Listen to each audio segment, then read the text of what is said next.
Tonight, Michael is doing his Icebreaker for Presentation Mastery. The speech title is Crossroads Becoming One Person Instead of Two. Crossroads Becoming One Person Instead of Two is a personal reflection on identity, burnout, and reinvention. Those pivotal life moments, from career success to personal collapse. Michael will share his story and how integration, rather than extremes, became the path to clarity, balance, and purpose. I use ChatGPT for that. Michael?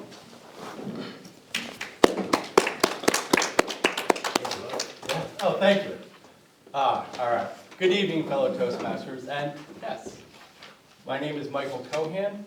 I was born and raised in Branchburg, New Jersey. I went to Somerville High School, and I'm a true local. I went to RVCC Community College. I obtained an associate's degree in business finance. Then I went to Rutgers, where I obtained dual degrees in behavioral sociology and clinical psychology.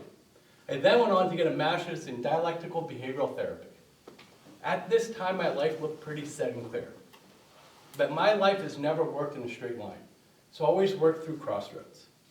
After finishing my master's degree, before I started my doctoral degree, I decided to take a break from school. I got a job in New York City. Exciting. My first day of work was September 11th, 2001. I remember a few things that day.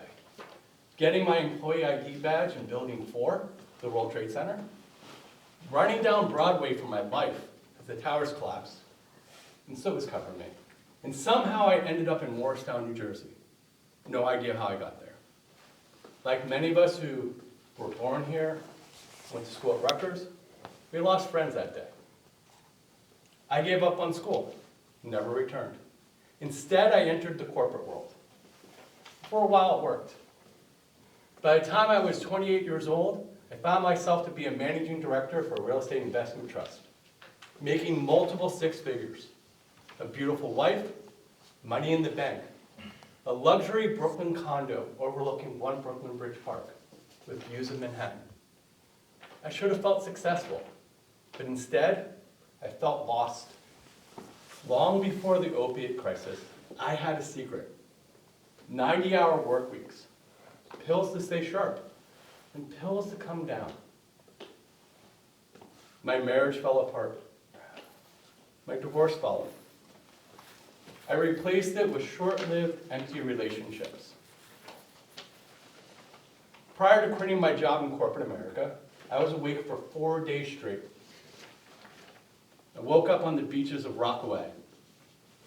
This is when I knew my life wasn't sustainable.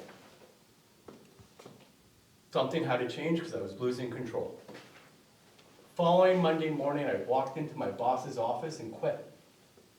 No notice, no explanation, and I had no plan. I walked out 2 hours later and went home. I went through my apartment, I threw out every drug and pill I had. And then I spent 10 days in withdrawal, completely alone. Not the best decision. A friend of mine came and checked in on me and almost rushed me to the hospital because he thought I had pneumonia. But I was going through drug withdrawal. On the outside, everybody thought I was happy, healthy, I was in shape, successful. But inside, I was in pain. I was lost. It was a dark night for me. I asked myself this question at this time: who am I? And that really changed my life. That was my second crossroad. I moved into an ashram, of all things. Taught yoga, chanted mantra, slept on the floor. I read every spiritual book and personal growth book I can find, and I gave up all modern life. I lived this way for 6 years.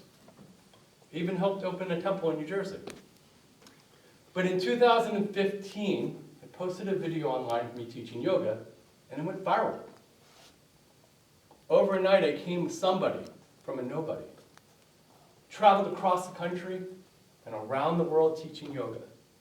It was exciting. I met interesting people, but it came with a cost. By 2018, I felt old, tired.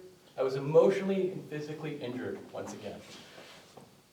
I was surrounded by people but felt alone. Because, see, I had to be the good one around everyone. I had to be the pure one, the teacher. And so I asked myself two questions at this time. What do I love about my life? And how do I want to live? The answer was simple. I wanted to help people, but I also wanted to be authentic. I wanted real friends, a normal life, balance, a few pints of beer, and a normal diet. So I shifted. I made true friends without hiding behind a mask. I even got married. Started coaching, consulting online, and when COVID hit, my practice took off.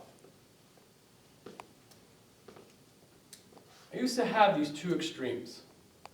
I named them Malachi and Miracle. Malachi was my self-destructive, indulgent self. And Miracle was my rigid spiritual side. Today I've learned to live between the two of them. What I've learned for myself is this. You don't find yourself by being one part. You learn to find who you are by living in both your shadow and your light. Thank you.